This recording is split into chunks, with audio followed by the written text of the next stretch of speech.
ओशो रजनीश कहते हैं, क्या पति वाकई परमेश्वर है?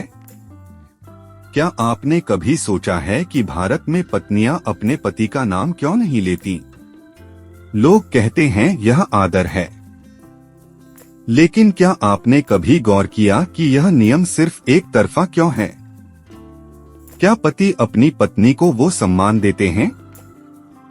आज हम उस कड़वे सच के बारे में बात करेंगे जिसे हमारे समाज ने परंपरा का नाम देकर दबा दिया है।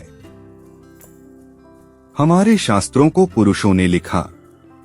उन्होंने तो कह दिया कि पति ही परमात्मा है, लेकिन किसी ने यह क्यों नहीं लिखा कि पत्नी भी परमात्मा है। एक तरफ हम कहते हैं कि स्त्री नरक का द्वार है और दूसरी तरफ उसी स्त्री की कोख से बड़े बड़े संत और खुद तुलसीदास जैसे लोग पैदा होते हैं। क्या यह अजीब नहीं है कि जिस स्त्री ने आपको जन्म दिया उसे ही ढोल, गवार और पशुओं की श्रेणी में रखकर ताड़ना यानी पीटने का अधिकारी बताया गया? जब कोई सम्मानजनक बात अधूरी रह जाती है तो वह सम्मान नहीं, अपमान बन जाती है। असल में पति का नाम न लेने के पीछे एक बहुत प्यारा अर्थ छिपा था। यह प्रेम और आदर का प्रतीक था। लेकिन जब यह नियम सिर्फ स्त्रियों पर थोप दिया गया तो यह गुलामी बन गया। पति का अर्थ होता है स्वामी और पत्नी को बना दिया गया दासी। सोचिए, अगर पति भी अपनी पत्नी का नाम प्रेम और आदर में लेते तो यह रिश्ता कितना खूबसूरत होता।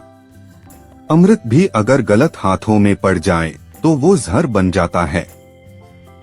ठीक वैसा ही इस परंपरा के साथ हुआ। यह सुंदर परंपरा गलत लोगों के हाथ लग गई और उन्होंने इसे अहंकार का हथियार बना लिया। उन्होंने स्त्री से उसकी पहचान छीन ली और उसे सिर्फ एक दासी बनाकर छोड़ दिया। स्त्री पति का नाम इसलिए नहीं लेती क्योंकि वो उसे दिल के करीब रखती है, लेकिन क्या पुरुष उसे वो स्थान दे पा रहे हैं? परंपराएं तब तक अच्छी हैं जब तक वो दोनों को बराबरी का सम्मान दें। अगर एक परमात्मा है तो दूसरी भी शक्ति है। आज समय आ गया है कि हम इन मूर्खतापूर्ण बातों से बाहर निकलें।